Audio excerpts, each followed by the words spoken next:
what are the basic training needs that everybody, skiers, snowboarders, your mom, your dad, your kids, what everyone needs is pretty much what you should have learned in gym class, but anyone who's under 30 probably didn't learn in gym class.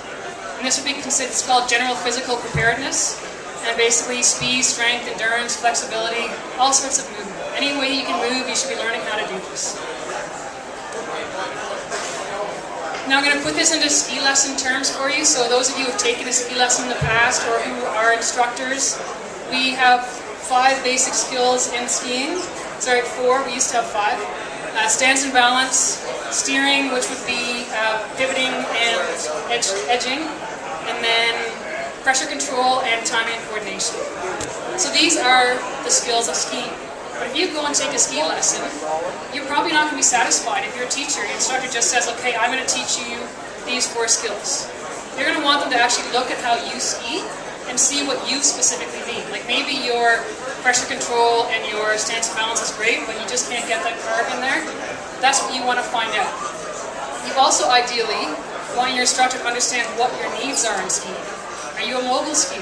Are you a racer? Do you like to ski blades? Do you just want to ski the blue runs without having any trouble?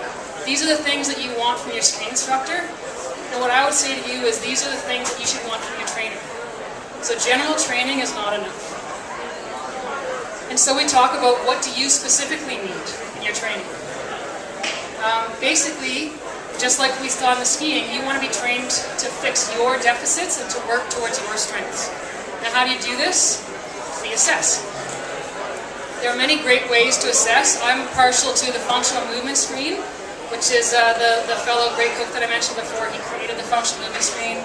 It's a series of seven tests, and you can actually see the images. There's 7 images of a guy moving.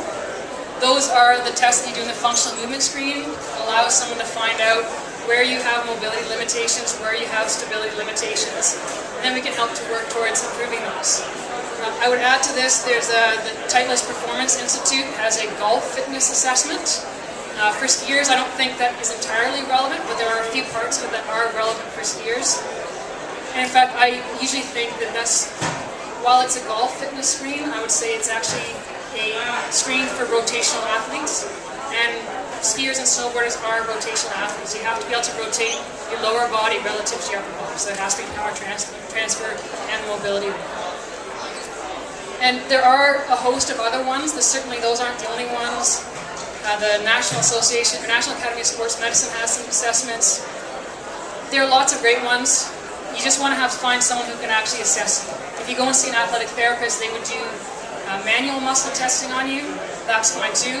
Again, in my opinion, the functional stuff that I do is better, but that stuff certainly is excellent. So we've talked about general needs, we've talked about your specific needs. The other factor as a skier or a snowboarder in terms of your training is the actual activity that you're going to do. So if you were a snowboarder, what are the things that you need in terms of training? You need core stability, leg strength, ankle mobility, power, balance, endurance, and a body that is not injured. If you're injured, you're not going to be snowboarding, so none of the other training matters. On the endurance thing, I say repeated short bursts. Typically, a lot of people would train for skiing or snowboarding by jogging. They're like, marathon running in the off season. That's great. That's not going to be your best preparation for snowboarding, however.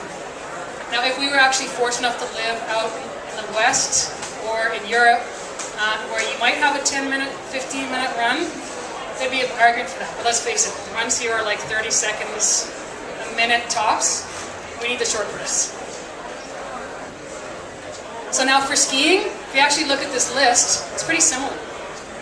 So the big difference, I would say ankle mobility is more relevant in snowboarding, hip mobility is more relevant in skiing. And when we talk about the core, it might be that rotational stability is more relevant in snowboarding and the anterior-posterior stability is more relevant in skiing, but those are minor things. They're both needed for each. The reason I bring this up is because we do have to look at it. Skiing and snowboarding are very similar. If you were swimmers, this list would include a lot more stuff about shoulder stability.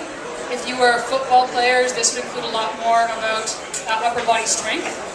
But because we're skiers and snowboarders, the list is fairly similar.